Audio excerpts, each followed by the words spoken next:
Kidney দুটো নষ্ট হয়ে গেছে খালি ছোট্ট একটা অসুখের জন্য। দেখেন, ছোট্ট একটা অসুখ, ছোট্ট একটা চিকিৎসা, ছোট্ট একটা অপারেশন সময় মতো না নিলে তার কিডনি নষ্ট হয়ে গেছে। কারণ প্রস্রাব তো আটকে থাকে, এই বাচ্চাটা পেশাব করতে পারে না, ট্যাপায় ট্যাপায় পেশাব করে এবং প্রস্রাব আটকে থাকতে থাকতে একসময় তার পেশাবের থলি নষ্ট হয়েছে, তারপরে দুটো কিডনির নল ফুলে গেছে, তারপরে কিডনি ফুলে ঢোল হয়ে গেছে। আলট্রাসোনোগ্রাম বলছে হাইড্রো ইউরেটারোনেফ্রোসিস বাইলেটারাল, মানে দুই পাশের কিডনি এবং ইউরেটার ফুলে ঢোল হয়ে গেছে, ইউরেটারগুলি সাপের মতন আঁকাবাঁকা হয়ে দেখা যাচ্ছে। এই অবস্থায় আপনি অপারেশন করলেও এই শিশুকে আর সুস্থ স্বাভাবিক জীবনে নিয়ে আসা যায় না। সে বেঁচে থাকবে, কিন্তু তার এই কিডনি দুটো ফোলা হয়েই থাকবে, কিডনি অনেকাংশে বিকলাঙ্গ হয়েই থাকবে।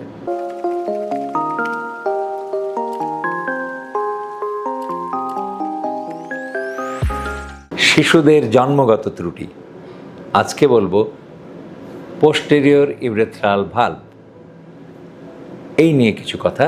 পোস্টেরিয়র ইউরেথ্রাল ভালভ মানে হচ্ছে পুরুষ শিশুর প্রস্রাবের রাস্তা যেখান থেকে শুরু হয়েছে সেইখানে একটা মানে অবাঞ্ছিত বা অনাকাঙ্ক্ষিত একটা দরজা, ওয়ান ওয়ে ভালভ, একমুখী দরজা তৈরি হয়ে যায়। যেমন আপনারা গ্রাম দেশে একটা বাঁশের খিল দিয়ে, বাঁশের কাঠি দিয়ে একটা মাছ ধরার যন্ত্র তৈরি করেন। মাছটা ভিতরে ঢুকে যেতে পারে, বাইরের থেকে স্রোতের সাথে মাছটা ওই যন্ত্রের ভেতরে ঢুকে যায়, কিন্তু মাছটা আর বেরোতে পারে না, এইভাবে দরজাটা আটকে যায়। এই রকমভাবে পুরুষ সন্তানদের একটা দরজা থাকে প্রস্রাবের রাস্তার মধ্যে, সেই দরজাটা জন্মের পরপরই এটা ঠিক হয়ে যায়, নষ্ট হয়ে ঠিক হয়ে যায়, মানে আর দরজাটা থাকবে না। কিন্তু কখনো কখনো এই দরজাটা একদম পাকাপোক্তভাবে থেকে যায়, তাহলে সেই দরজা দিয়ে প্রস্রাব আর বেরোতে পারে না। প্রস্রাব বেরোতে পারে না, ফলে পুরুষ সন্তানগুলি সিমটমস কী হবে? মা এসে ডাক্তারকে বলবে যে আমার বাচ্চাটার প্রস্রাব দূরে যায় না। সাধারণত পুরুষ সন্তান পেশাব করলে সাঁই করে দূরে চলে যায়, মানে গুলির মতো, কিন্তু এই বাচ্চাটার পেশাবটা দূরে যায় না, ট্যাপায় ট্যাপায় কাছেই পড়ে।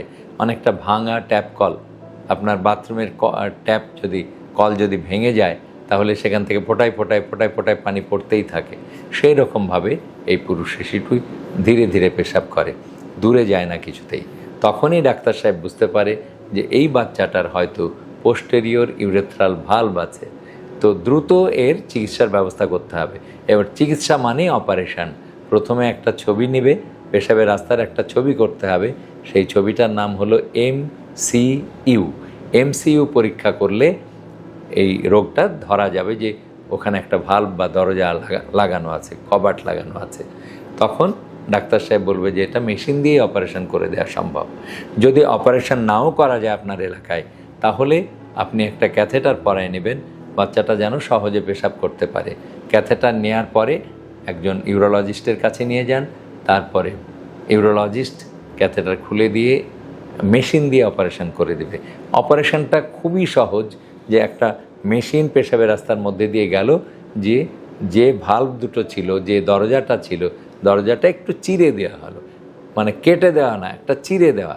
এই চিরে দিলেই তার প্রস্রাব গলগল করে হতে থাকবে, তখন আর প্রস্রাবের পথে বাধা থাকবে না। কিন্তু যদি আপনি এই চিকিৎসা না নেন আপনার সন্তানের, তাহলে সন্তান বড় হতে থাকবে, এই ঠিক 4 বছর 5 বছর পর থেকেই তার কিডনি নষ্ট হওয়া শুরু হবে। এবং কিডনি আমাদের কাছে এমনও এসছে, বাচ্চাকে নিয়ে 6 বছর বয়স বা 7 বছর বয়সের কিডনি দুটো নষ্ট হয়ে গেছে খালি ছোট্ট একটা অসুখের জন্য। দেখেন, ছোট্ট একটা অসুখ, ছোট্ট একটা চিকিৎসা, ছোট্ট একটা অপারেশন সময় মতো না নিলে তার কিডনি নষ্ট হয়ে গেছে। কারণ প্রস্রাব তো আটকে থাকে, এই বাচ্চাটা পেশাব করতে পারে না, ট্যাপায় ট্যাপায় পেশাব করে এবং প্রস্রাব আটকে থাকতে থাকতে একসময় তার পেশাবের থলি নষ্ট হয়েছে, তারপরে দুটো কিডনির নল ফুলে গেছে, তারপরে কিডনি ফুলে ঢোল হয়ে গেছে। আলট্রাসোনোগ্রাম বলছে হাইড্রো ইউরেটারোনেফ্রোসিস বাইলেটারাল, মানে দুই পাশের কিডনি এবং ইউরেটার ফুলে ঢোল হয়ে গেছে, ইউরেটারগুলি সাপের মতন আঁকাবাঁকা হয়ে দেখা যাচ্ছে।